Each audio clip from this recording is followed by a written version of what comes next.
Hi, I'm Allie with the Potomac Bead Company, and I'm going to talk needles with you today. When you're looking for needles to work with seed beading projects and work with your thread, it can be a little bit tricky as far as if you're not sure what you have, thinking, oh, I have needles at home. One thing that you're going to look for in beading needles and that you're going to see versus actual sewing needles is when you're thinking beading needles, the eye of the beading needle here at the top is no wider than the needle itself. So that is an English beading needle. It has the same size the whole way through. That being said, the eye of it is really, really tiny and sometimes hard to thread. The English beading needles that we carry size 10s and size 12s. Size 12s are going to be a little bit shorter than the 10s, and they're also going to be a little bit stiffer than the 10s. They come in packs of 25 needles, and I usually use one needle for about 3 projects before I toss it. So one thing of needles is going to last you a long time. The size 10 beading needle is what I have here. It's still nice and flexible, and I can still bend it, but it's not so flexible that it really kind of drives you nuts when you're trying to poke through beads. There's also size 15 beading needles that some of the stores carry. They're really fine. If you have to go through size 15 OC beads multiple times, that's when you would want to use a size 15 needle. In addition to the English beading needles, there are wide eye needles. The wide eye needles, or big eye needles, are short and also long. So these here are just 2-inch, and these are 5-inch beading needles.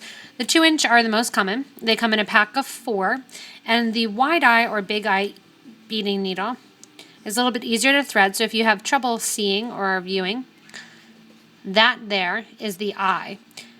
The thing that I do not care for about the big eye needle is that both ends are really pointy, and I constantly poke myself. Yes, it is fantastically easy. Whereas the English beading needle, I had to thread ahead of time so that way I could get it threaded and you didn't have to watch me struggle to thread it. This one, I can simply stick my cording in, close it up, and that's my wide eye needle. This needle I've already used for 2 projects, so it's kind of getting to the end of its life.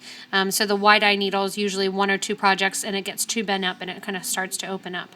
So there are advantages to using both kinds of needles. Again, the wide eye, it's easy to thread, and that's its advantage, but it does have the needles on both sides and people end up sticking themselves. They're also a little bit pricier than the standard English beading needle. That's a little bit harder to thread, but I actually prefer that because then my thread doesn't accidentally pull out when I'm working on a project. I can pull on it taut and the thread stays nice and in place.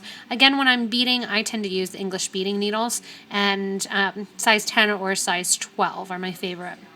The other type of needle that we sell in the store and that we have, these are bead spinner needles. The bead spinner spins seed beads onto your needle, and where these are different than others is that they are curved at the end. This is designed specifically for the spinner and to lay right on the edge of the curved portion of the spinner. So that's when you would use these curved bent needles, and they do come in a longer and a shorter version as well. If you're using the seed bead spinner, I like the longer needles because that way you can fit more beads on it before you actually need to push them down onto your thread.